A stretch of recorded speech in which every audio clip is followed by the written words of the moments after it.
Merci Fabien pour l'invitation, merci à l'ENSP Arles. Et du coup, ma présence aujourd'hui se justifie également par le fait que l'ENSP Arles est partenaire d'un projet de recherche qui porte le même nom que ce colloque, Vues et données, donc ça tombe bien, qui est coordonné par Aurélie Petrel et qui donc associe la Aide Genève que je représente, le NSP Arles, via ce colloque et via d'autres actions, le musée de l'Élysée via Manuel Sigris qui a parlé hier et Garance qui parlera tout à l'heure. Alors, aujourd'hui, j'avais envie de réfléchir avec vous sur la notion de code informatique qui sous-tend de plus en plus d'activités humaines. Autrement dit, en quoi les puissances de calcul et de traduction d'opérations logiques propres aux ordinateurs vont-elles de pair avec un effacement de la technique? En quoi la vue, la visibilité des images numériques est-elle indissociable d'un retrait du visible des données qui permettent l'existence de ces images numériques? Donc cette invisibilisation des données, donc de l'élaboration des images numériques et des mécanismes qui permettent leur circulation, leur mise en flux, me semble être au cœur de ce qui sépare les deux termes de ce colloque, à savoir donc le et ou le tiret ou l'espace, ça dépend du coup, j'ai vu que la graphie variait suivant les supports, donc entre vue et données. D'où le titre de mon intervention, Pas vu, pas pris, en clin d'œil, d'ailleurs documentaire qui n'a pas grand-chose à voir avec mon propos, du cinéaste Pierre Carl. Toujours en guise d'introduction, quelques mots sur la forme de mon intervention. Comme il s'agit d'un colloque portant sur les relations entre la photographie et les technologies numériques, ou plus précisément entre les notions de prise de vue et de prise de données, il m'a semblé logique, donc au sein d'une école d'art comme l'ENSP Arles, de faire autre chose qu'un diaporama PDF, ou même, comme je le fais habituellement, de slides HTML, CSS. Et donc utiliser le média dominant des images aujourd'hui, on peut le regretter, en tout cas c'est comme ça, à savoir Instagram. C'est pour ça que vous avez du coup une capture d'écran sous les yeux. Donc depuis une dizaine d'années, l'iPhone 1 date de 2007, donc un peu plus de 10 ans du coup déjà. Les images sont majoritairement produites par des téléphones qui servent également à diffuser ces images. Et donc on ne peut pas dissocier les images ainsi produites des programmes et des interfaces qui permettent leur circulation. L'image numérique est une image sociale, comme le dit le chercheur André Gunter. Elle est toujours hybride. Elle engage des métadonnées, des commentaires, des discussions, des légendes, aux différents sens du terme légende. Les médias sociaux ont évidemment une importance colossale dans le façonnage de la culture visuelle contemporaine. J'ai cherché les derniers chiffres, donc concernant Instagram, évidemment, il y a d'autres réseaux, hein, là je me situe en Occident dans mon propos. 1 milliard, semble-t-il, d'utilisateurs actifs mensuels, 100 millions de photos, 500 millions de stories publiées par jour. Pour les personnes, je ne sais pas si c'est nécessaire, que peut-être, bon, je le fais quand même au cas où, de préciser ce qu'est une story. Donc c'est une fonction qui est apparue en 2016, copiée du réseau Snapchat, et qui permet de poster des images éphémères qui n'apparaissent que pendant 24 heures. Et en 2018, une autre fonction est apparue, à savoir les stories à la une, où du coup on peut sélectionner des images prétendument éphémères et les faire apparaître dans une bulle qui reste visible sur le profil. Donc on peut recomposer une story à partir d'anciennes stories. Et donc c'est comme ça que j'ai construit ma conférence d'aujourd'hui. Donc j'ai sélectionné dans l'archive de mes stories, depuis me concernant mars 2018, mais la fonction à peu près coïncidente sur Instagram. Donc j'ai sélectionné des images qui me semblent être en rapport avec le propos de mon intervention. Donc à savoir qu'il y a quand même des contraintes assez fortes. Une story à la une ne peut contenir que 100 images maximum. Bon, ça, après tout, ça peut suffire pour une conférence de 30 minutes. Mais la deuxième contrainte est beaucoup plus compliquée, à savoir que les images sont obligatoirement classées par ordre chronologique. Donc du coup, j'ai dû, une fois que j'ai sélectionné des images qui me paraissaient être plus ou moins pertinentes, du coup, construire le plan de ma conférence à partir de l'ordre chronologique imposé des stories Instagram, de mes sur Instagram. Donc du coup, ça donne, enfin j'espère, ça va donner quelque chose du coup peut-être parfois incohérent et redondant, parce que du coup je suis contraint par cet mécanisme d'Instagram, mais j'espère un peu plus vivant. Et donc je vais projeter ça depuis l'ordinateur, mais vous l'avez compris, vous pouvez également retrouver cette story du coup sur mon profil Instagram. Donc on y va. Donc logiquement, j'aurais sans doute placé cette image à la fin de mon intervention, mais comme je vous l'ai dit, Instagram en a décidé autrement. Et donc il est notable de constater que du coup les débats qu'on peut avoir ici sur les images, leur circulation, les données sont peut-être déjà dépassés, puisque malgré les chiffres d'audience colossaux des interfaces et médias sociaux, on va dire visuels, d'autres objets apparaissent et prennent de plus en plus d'importance, à savoir les interfaces vocales. Aux États-Unis, on estime qu'une requête sur 2 se fait à la voix. Et donc, peut-être que la vue ne sera peut-être plus le sens privilégié dans un futur proche, nous permettant d'interagir avec les données et avec les machines numériques dans leur ensemble.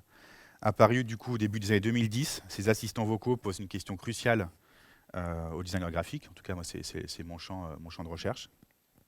À savoir, que devient la graphie, l'inscription d'une trace visible, quand littéralement il n'y a rien d'autre à voir que des boîtes noires.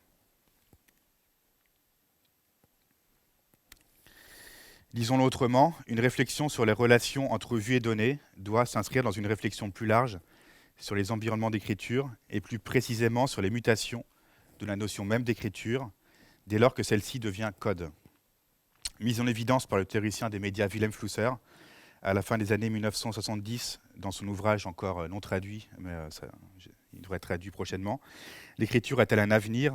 L'idée d'une fin de l'écriture, pour Flusser, consiste à penser que l'écriture du code informatique, celle des données, n'est plus du tout produite humainement, mais elle est produite par des appareils, donc ces boîtes noires. Et donc c'est d'une toute autre nature que l'écriture humaine. Et selon Flusser, nous n'avons pas encore trouvé les concepts qui nous permettraient de penser cette mutation. Et j'espère que du coup, au gré de cette balade dans ces stories Instagram, nous pourrons trouver quelques pistes de réflexion. Les enjeux reliant la production de connaissances et les environnements numériques qui déterminent en partie, voire en grande partie, la façon dont les chercheurs accèdent et organisent les informations. Instagram, d'ailleurs, est un bon exemple, à savoir que ce n'est pas du tout pensé pour les chercheurs, mais les chercheurs y sont. Et donc, ça ne va pas du coup sans friction et sans questionnement. Sont au cœur de mon essai, ici montré à l'écran, Design et humanité numérique, publié en 2017. Et ce livre se conclut sur un chapitre qui met en question l'expression même d'humanité numérique, qui présuppose une opposition entre l'humain et son environnement technique. Or, les notions de sujet et de subjectivation avec les technologies numériques deviennent nécessairement l'endroit d'un entrelacement, d'une co-construction entre un milieu technique où entités humaines et non humaines se façonnent mutuellement. Pour traiter de l'influence du code informatique sur la production et la gestion des subjectivités, voire sur la désubjectivation des êtres humains, à savoir leur réduction à des entités calculables, des individus calculables, faut-il abandonner la notion d'outil, à savoir le désir d'une prise consciente et contrôlée des données? Comment penser, classer et représenter les inventions techniques qui se succèdent de façon plus rapide? Nous faudra-t-il d'autres sens, d'autres perspectives, d'autres vues pour percevoir les multiples facettes du code?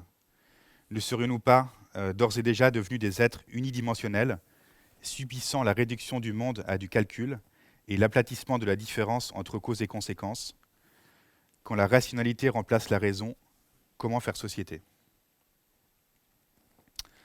De tels enjeux sont au cœur de l'article visionnaire « Le code, c'est la loi », rédigé en 2000 par le juriste Laurence Lessig. Quand Lessig publie son texte, donc en 2000, Facebook et Twitter n'existent pas encore. Google a à peine 2 ans. Lessig y dresse le constat suivant, donc je le cite. « Ce régulateur, c'est le code, les logiciels et les matériels qui font du cyberespace ce qu'il est. Ce code ou cette architecture définit les termes dans lesquels la vie dans le cyberespace est possible. Le code décide s'il est facile de protéger sa vie privée ou s'il est facile d'exercer une censure.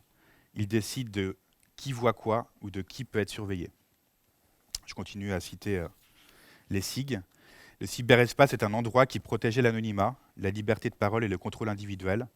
Il se transforme en un endroit qui rend l'anonymat plus difficile à mettre en œuvre, qui limite la liberté d'expression et où le contrôle individuel devient l'apanage de seulement quelques rares experts. » Et donc l'article se conclut ainsi. Nous n'avons pas à choisir entre réguler ou ne pas réguler. Le code régule. Il met en place certaines valeurs plutôt que d'autres. Il rend possible ou interdit certaines libertés. Il protège la vie privée ou favorise la surveillance. Des gens choisissent la manière dont le code effectue tout cela. Des gens écrivent ce code.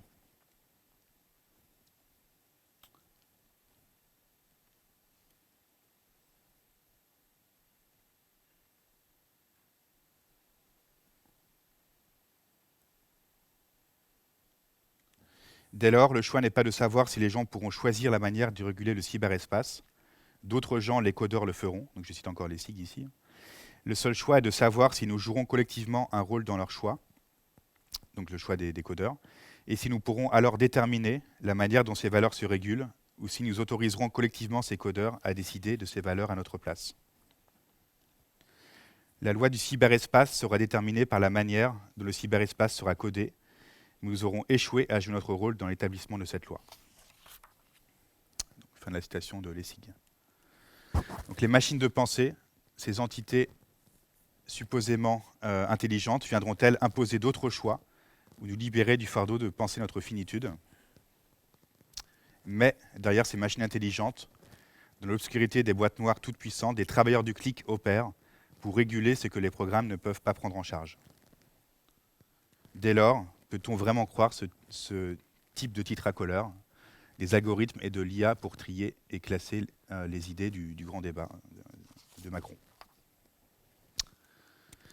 Le code, cette entité qui régule, ouvre-t-il une nouvelle époque ou s'inscrit-il dans la continuité d'anciennes techniques? S'agit-il d'une évolution, voire d'une révolution? Wilhelm Flusser, donc célèbre en France pour ses écrits sur la photographie, a anticipé dès la fin des années 1970 les conséquences profondes que les codes électroniques allaient provoquer. Dans ses écrits français, pour la plupart encore inédits, et sur lesquels j'ai travaillé ces dernières années, Flusser développe des réflexions saisissantes sur la façon dont les programmes numériques pourraient non pas aider le monde à mieux fonctionner, mais nous transformer en fonctionnaires, en pur agent ne pouvant que fonctionner. Flusser inscrit l'histoire encore balbutiante de l'informatique personnelle dans la continuité de l'appareil photographique, et donc il développe plusieurs concepts très, très pertinents, les concepts d'appareil, de boîte noire, de techno-images, qui nous permettent de penser les conséquences sociales d'entités technologiques risquant de ne plus pouvoir être régulées, c'est-à-dire capables de programmer les êtres humains. Il est important de noter que Flusser, donc en raison de ces réflexions qui mettent à mal l'idée d'un progrès technique, synonyme d'émancipation, aura fortement marqué le champ de l'archéologie des médias, qui consiste à penser la généalogie des techniques non pas dans une progression linéaire, mais comme un examen des impasses, des similarités et des divergences de développement technique réalisées ou non. Au contraire d'une histoire à sens unique, les archéologues des médias, de la lignée de Walter Benjamin, tracent des lignes de fuite et sondent les dimensions impensées des soi-disant innovations technologiques. Dans son essai Post-Histoire, rédigé en français en 1982 et exhumé par mes soins, il a été publié l'année dernière, Flusser s'inquiète d'un possible devenir fonctionnaire des êtres humains. Selon lui, seules deux issues sont envisageables, l'humour et l'art. Que faire face à la standardisation du visible? Dans ce monde d'applications, comment réorienter nos sensibilités? Jouer avec les appareils devient ici une question existentielle. Pour les archéologues des médias, la plongée dans les arcanes des technologies devient propice non pas à explication, mais bien à création. Flusser, qui travaille avec de nombreux artistes tels que Fred Forrest ou Harun Farokhi, l'avait bien vu, il nous faut faire cracher aux boîtes noires des appareils des sorties imprévues, des outputs non programmés, des vues qui ne soient pas déjà vues. Pour Flusser, donc je le cite, « La vie est devenue trop complexe, nos expériences, nos connaissances et nos actions sont devenues trop sophistiquées pour que nous puissions nous autoprogrammer. Nous sommes obligés de nous laisser programmer. »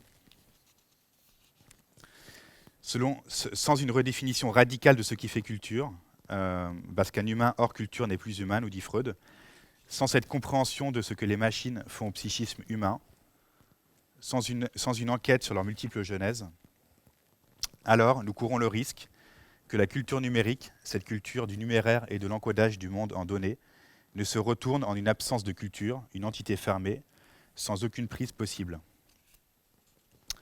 Car c'est bien contre l'emprise d'un monde totalitaire, celui de 1984, incarné par le tout-puissant IBM, qu'Apple aura bâti sa légende.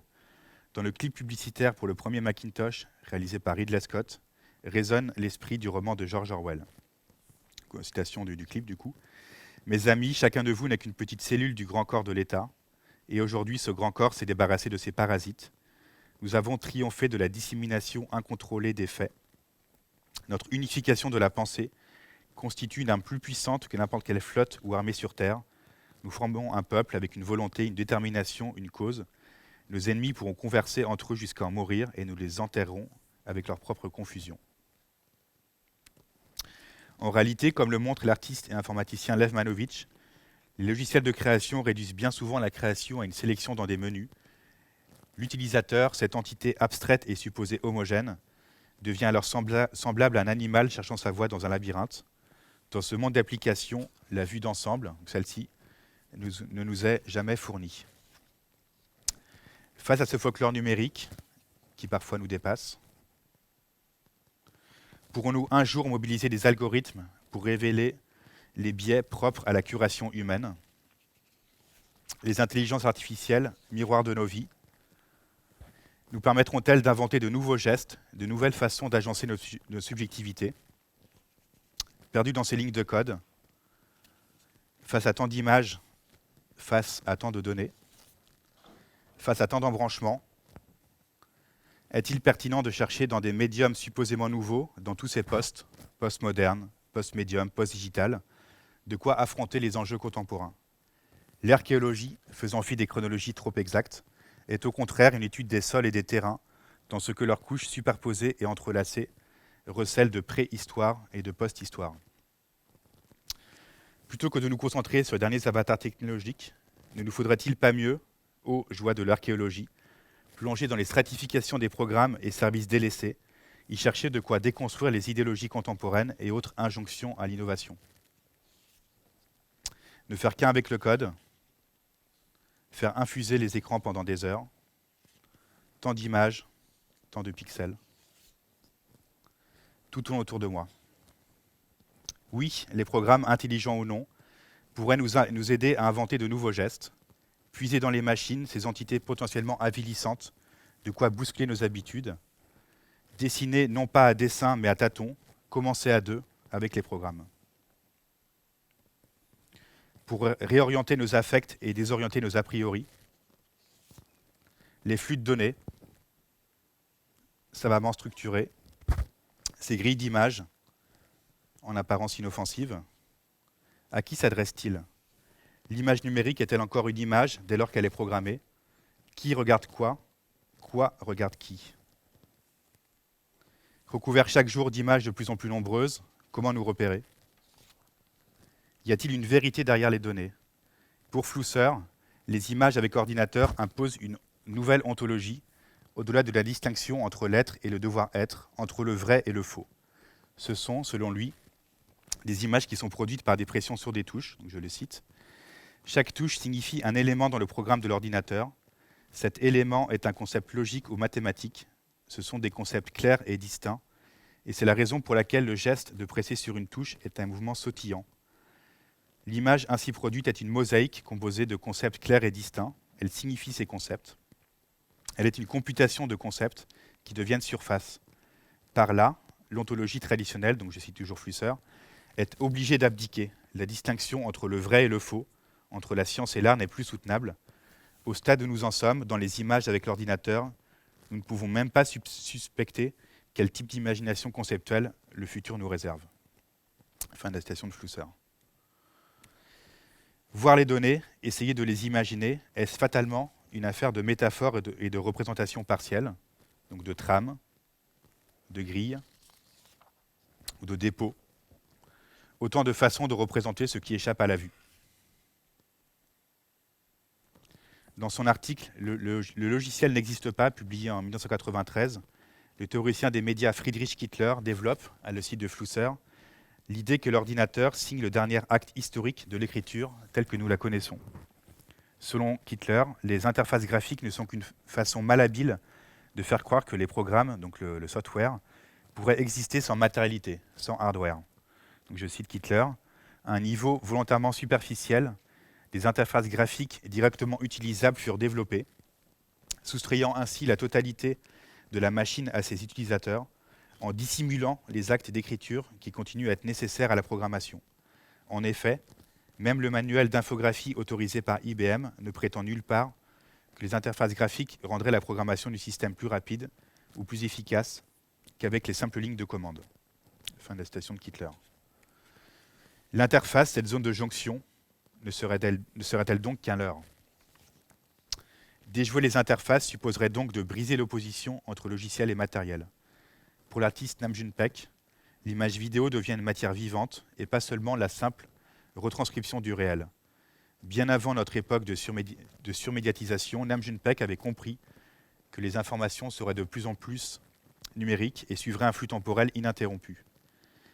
Les images captées véhiculent une succession de messages poétiques qui n'ont plus rien à voir avec les informations orientées diffusées par la télévision. Je cite Nam June Paik.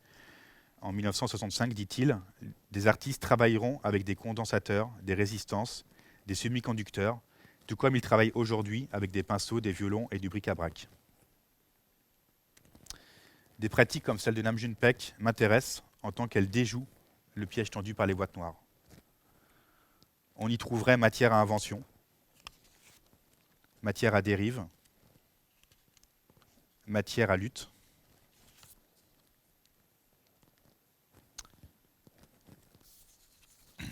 Nous reflétant dans les images, y cherchant vainement nos doubles, parviendrons-nous à travailler avec les machines dans ce qu'elles peuvent faire de mieux? Transfigurant, tels des alchimistes médiatiques, le son en image, l'image en son, nous montons et remontons les flux de données, leur donnant de l'espace, de la profondeur. Ces vieilles machines, prétendument obsolètes, autant de sources à réactiver. Comment trouver sa place pour bien voir? De nouvelles libertés grâce aux écrans d'ordinateur annoncent l'essai Computer Lib de Ted Nelson en 1974. La machine n'y est pas blâmée mais questionnée, interrogée, démontée, reconfigurée, reprogrammée. Les machines rêvées sont à découvrir parmi celles qui existent. La vision devient matière à rêve.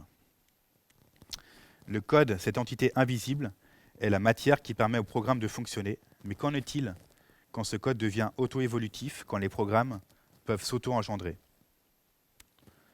Rendu public fin 2019, la bibliothèque GPT-2 du consortium OpenAI permet, semble-t-il, de générer des textes complexes avec un taux de véracité supérieur à 95%. L'imitation serait-elle la seule voie à suivre pour les productions faisant appel aux intelligences artificielles du deep learning? En ce sens, tandis que ce type de technique se base structurellement sur des boîtes noires, leur emprise n'en serait-elle que plus grande? De nouveaux gestes, comme nous invitait déjà Flusser, pourraient alors nous libérer de cette emprise. Nous pourrions construire de nouveaux processus de création, nous libérer, en tout cas pour les designers, de l'hégémonie de Adobe.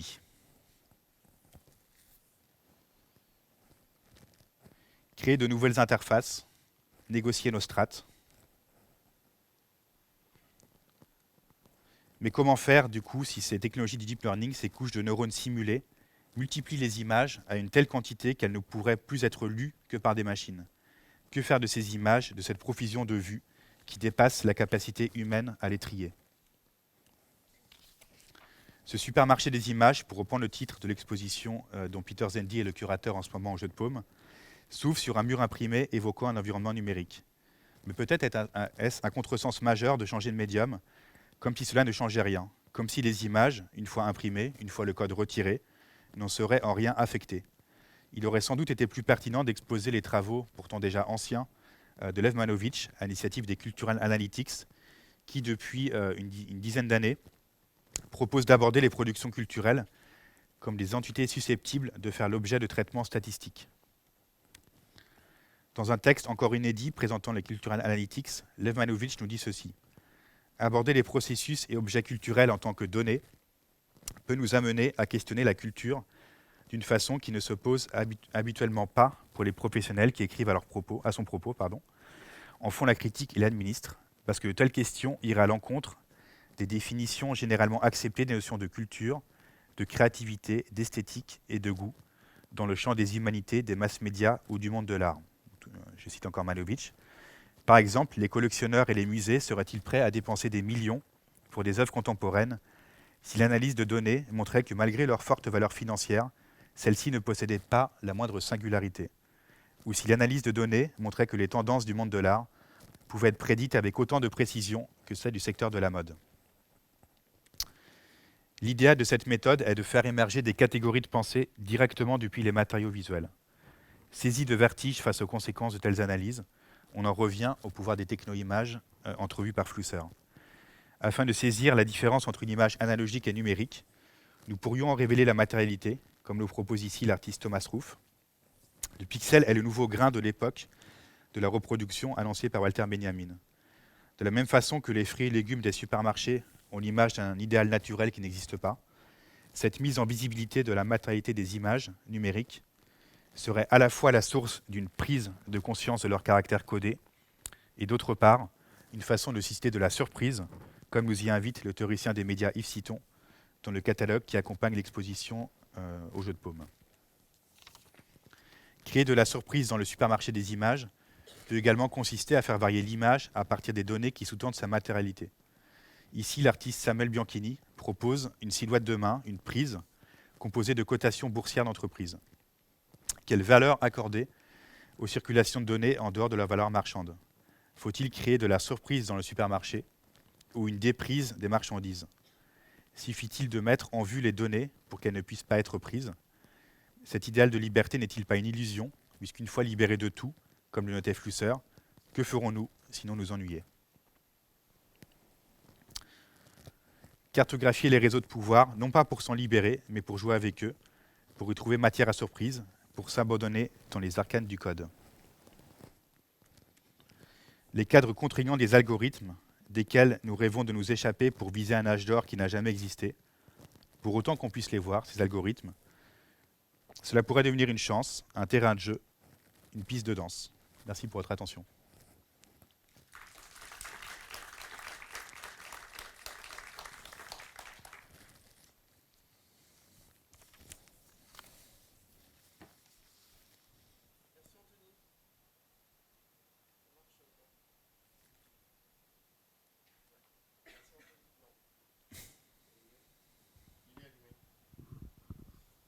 Ça marche? Ouais.